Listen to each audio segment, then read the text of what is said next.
Linear induction motor क्या होता है इस लेक्चर में हम लोग समझेंगे। लीनियर इंडक्शन मोटर एक टाइप का advanced version of rotary induction motor होता है जो कि instead of rotational motion linear motion provide करता है। इसका स्टेटर पार्ट एक्सियली कट किया हुआ रहता है एंड फ्लैट शेप में स्प्रेड किया हुआ रहता है। इसके स्टेटर एंड रोटर पार्ट को प्राइमरी एंड सेकेंडरी पार्ट बोलते हैं। टॉपिक काफ़ी इन्फॉर्मेटिव है, so watch the video completely. Linear induction motor को कंस्ट्रक्शन के बेसिस पे दो टाइप में कैटेगराइज करते हैं, that is axial field motor and transverse field motor. Transverse field motor जो है वो काफ़ी एडवांस टेक्नोलॉजी है। सिलेबस के अकॉर्डिंग हमें axial field motor of linear induction motor को पढ़ना है। सो यहाँ पर axial field linear induction motor का बेसिक डायग्राम दिखाया गया है। सपोज 3 फेज इंडक्शन मोटर के स्टेटर एंड रोटर को मिडिल से कट करके स्प्रेड किया गया है। मतलब अगर कोई 3 फेज इंडक्शन मोटर है उसको अगर हम लोग मिडिल से काट देंगे और उसको जब स्प्रेड करेंगे तो कुछ इस तरह का शेप बनेगा।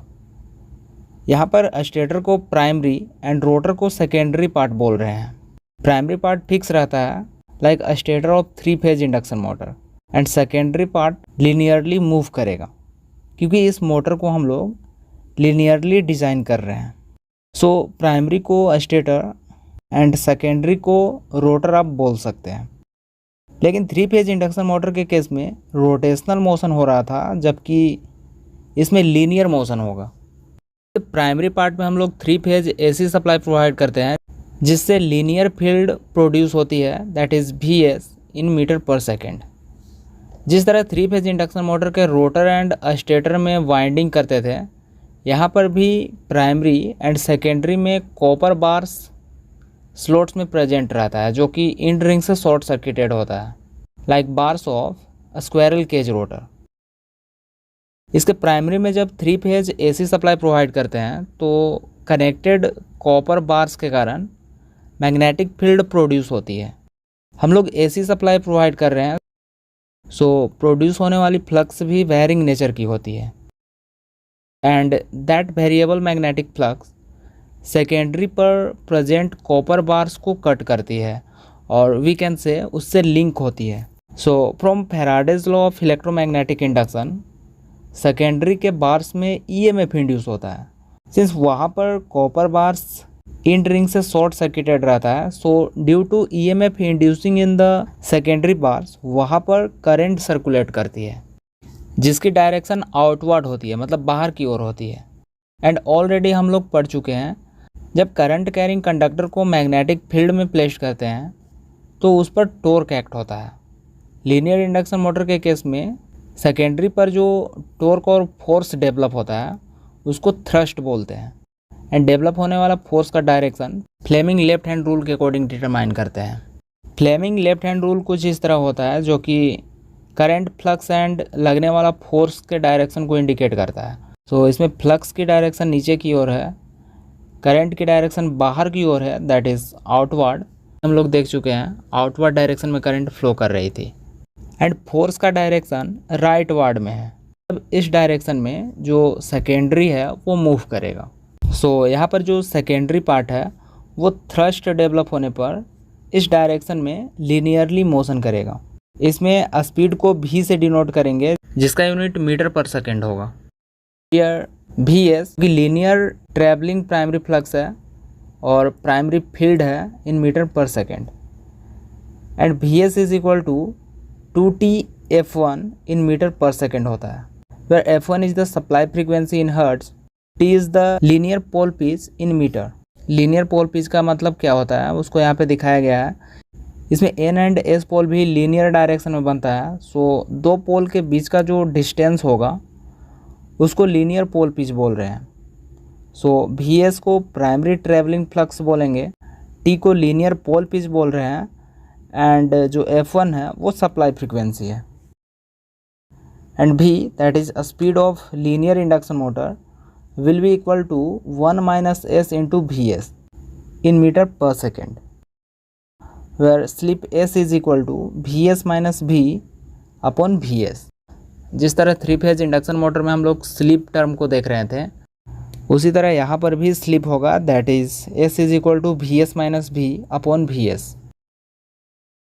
F is equal to air gap power upon linear synchronous velocity Vs। यहाँ पर लीनियर इंडक्शन मोटर का टॉर्क स्पीड कैरेक्टरिस्टिक्स दिखाया गया है in between thrust F and speed V। अगर रोटरी इंडक्शन मोटर का लीनियर इंडक्शन मोटर से compare करेंगे तो लीनियर इंडक्शन मोटर में लार्जर एयर गैप रिक्वायर्ड होता है, hence the magnetising current is greater and the power factor and efficiency of the motor are lower. इसमें magnetising current greater होगा पर इसका जो एफिशिएंसी एंड पावर फैक्टर है वो लो हो जाएगा। लीनियर इंडक्शन मोटर का जो मेन एप्लीकेशन है वो transportation and electric traction systems में किया जाता है। इसका यूज क्रेन्स में किया जाता है, लिक्विड मेटल्स पंपिंग में। इसका यूज एक्चुएटर्स में किया जाता है for the movement of doors. LIM का use high voltage circuit breakers and accelerators में किया जाता है। 3 फेज इंडक्शन मोटर के केस में RMF प्रोड्यूस होती है, उसको रोटेटिंग मैग्नेटिक फील्ड बोलते हैं। एंड लीनियर इंडक्शन मोटर के केस में भी RMF प्रोड्यूस होती है, पर यहाँ पर RMF का मतलब होता है रेक्टिलिनियर मैग्नेटिक फील्ड, यानी कि लीनियर डायरेक्शन में मूव करती हुई magnetic field. And torque generation की अगर बात करें तो कन्वेंशनल 3 फेज इंडक्शन मोटर में किस तरह टॉर्क जनरेट हो रहा था, जब स्टेटर में सप्लाई दे रहे थे तो RMF प्रोड्यूस हो रही थी एंड RMF का रोटर कंडक्टर के साथ रिलेटिव मोशन हो रहा था, जिससे वहाँ पे टॉर्क प्रोड्यूस हो रही थी। उसी तरह लीनियर इंडक्शन मोटर में भी rectilinear field and movable core के कंडक्टर बार्स के बीच रिलेटिव मोशन होता है, जिससे वहाँ पे थ्रस्ट डेवलप होता है एंड लीनियर इंडक्शन मोटर जो है वो लीनियरली मोशन करता है। There are many advantages of linear induction motor. Linear induction motor straight and smooth motion provide करता है। इस टाइप की motor good accuracy and reliability provide करता है, like CNC machines, semiconductor manufacturing and metrology system.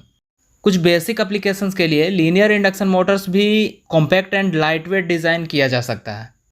जहाँ कहीं भी quick acceleration and deceleration की रिक्वायरमेंट होती है वहाँ पर इस टाइप की मोटर बेनिफिशियल होती है as compare to rotating machine. इस टाइप की मोटर फास्ट रिस्पॉन्स प्रोवाइड करती है इन लेस टाइम। इस टाइप की मोटर्स में ऐसी एबिलिटी होती है कि वो हाई स्पीड को प्रिसाइज पोजीशन में मेंटेन कर सकती है।